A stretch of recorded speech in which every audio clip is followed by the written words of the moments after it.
बिस्मिल्लाहिर्रहमानिर्रहीम। इय्याका नअब्दु व इय्याका नस्तईन। अस्सलाम वालेकुम रहमतुल्लाहि व बरकातहू। उम्मीद करता हूँ आप सब खैरियत से होंगे और आप लोगों की ज़िंदगी अच्छी गुजरी होगी। बड़ी ब्रेकिंग न्यूज़ लेकर आप खिदमत में हाज़िर हूँ। वो काम हो गया है जो किसी ने सोचा नहीं था। वो काम क्या हुआ है, इस्लामाबाद हाई कोर्ट से क्या बड़ी खबर चल कर आई है, वो आगे चलकर आपके साथ डिस्कस करता हूँ।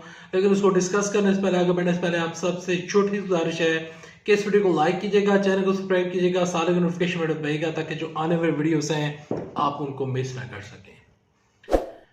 देखिए, वजीर आजम, साबका वजीर आजम इमरान साहब, जब उनकी हुकूमत को ख़त्म किया गया, तो जब इमरान साहब हुकूमत को ख़त्म करके गए तो साथ इमरान साहब ने एक बड़ा स्टेप उठाया था कि उन्होंने 123 इस्तीफे दिए थे और 123 इस्तीफों के बाद उन्होंने असेंबली को खाली कर दिया था और कहा था कि मैं अब असेंबली में नहीं आने लगा और ना ही मेरा इस असेंबली से कोई तलक वास्ता है। इमरान साहब वो तलक वास्ता ख़त्म करके चले गए थे और इमरान साहब ने उसके बाद लॉन्ग मार्च की कॉल दी थी। लॉन्ग मार्च की जो कॉल थी, वो इमरान साहब का जो लॉन्ग मार्च था वो नाकाम हो गया था।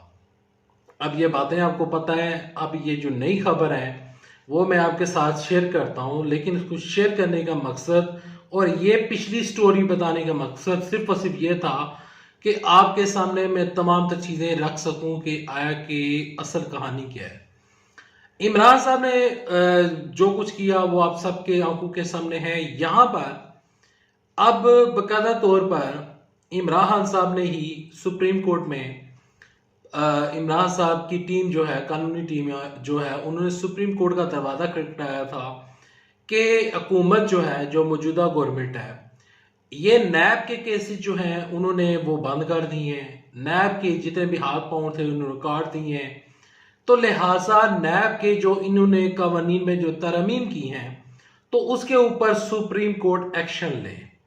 तो उसके ऊपर सुप्रीम कोर्ट ने, हमारे चीफ जस्टिस उमर अता बंदयाल ने एक बड़ा फैसला या यूं कह रहे रिमार्क्स देते हुए कहा था कि इमरान साहब जो हैं वो असेंबली से बाहर बैठे हुए हैं और इमरान साहब को चाहिए कि वो असेंबली में जाएं, असेंबली में जाकर कानून साजी करें। इमरान साहब के पास एक बहुत बड़ी पावर है, असेंबली की पावर है, पार्लियामेंट की पावर है, तो इमरान साहब वो पावर इस्तेमाल कर सकते हैं। वहां पर चीफ जस्टिस उमर अता बंदयाल ने बाकायदा तौर पर ये एक बहुत बड़ी ऑप्शन दी थी इमरान साहब को कि इमरान साहब चेयरमैन नैब भी अपनी मर्जी का लगवा सकते हैं, chief election commission of Pakistan भी अपनी मर्जी का लगवा सकते हैं, और इमरान साहब जितनी भी हुकूमत के ऊपर उंगलियां उठा रहे हैं तो ये तमाम तर काम जो है वो इमरान साहब कर सकते हैं। तो लिहाजा इमरान साहब का काम बनता है कि वो पार्लियामेंट में चले जाएं। वो सजेशन आई, वो रिमार्क्स आए, उसके बाद ऐसे ही रिमार्क्स बाकायदा तौर पर इस्लामाबाद हाई कोर्ट के चीफ जस्टिस अतर मीनुल्लाह साहब के हमने बाकायदा तौर पर उन्होंने ये रिमार्क्स दिए कि इमरान साहब जो है उनको चाहिए कि वो असेंबली में जाएं। इससे पहले सुप्रीम कोर्ट जो है वो बता चुकी है और कह चुकी है कि इमरान साहब असेंबली में जाएं। तो इमरान साहब ने बाकायदा तौर पर यह बड़ा फैसला किया है और इमरान साहब का बड़ा फैसला ये है कि इमरान साहब ने कहा है कि अगर अमरीकी साइफर के ऊपर हुकूमत छानबीन करती है, इसके ऊपर बाकायदा तौर पर कमेटी बिठाती है, JIT बनती है, तो इसके ऊपर अगर हुकूमत काम करती है तो इस बाकायदा तौर पर वादे के ऊपर हम दोबारा पार्लियामेंट में आकर बैठने के लिए तैयार हैं। अब इमरान साहब ने ये फैसला सुनाया कि साइफर जो है उसकी तहकीकात करवाई जाए। साइफर की तहकीकात तो हुकूमत नहीं करवाएगी, लेकिन इमरान साहब के इस फैसले के बाद सोशल मीडिया के ऊपर, प्रिंट मीडिया के ऊपर, मैन स्ट्रीम मीडिया के ऊपर बार बार हेडलाइंस चल रही हैं कि इमरान साहब ने यू टर्न ले लिया है। पहले कह रहे थे कि असेंबली में नहीं आना, अब इमरान साहब असेंबली में आने के लिए तुले हुए हैं। तो इमरान साहब के कोलो फेद में तदाद है। इमरान साहब जो है वो हमेशा यू टर्न लेते हैं और वो यू टर्न के मास्टर हैं।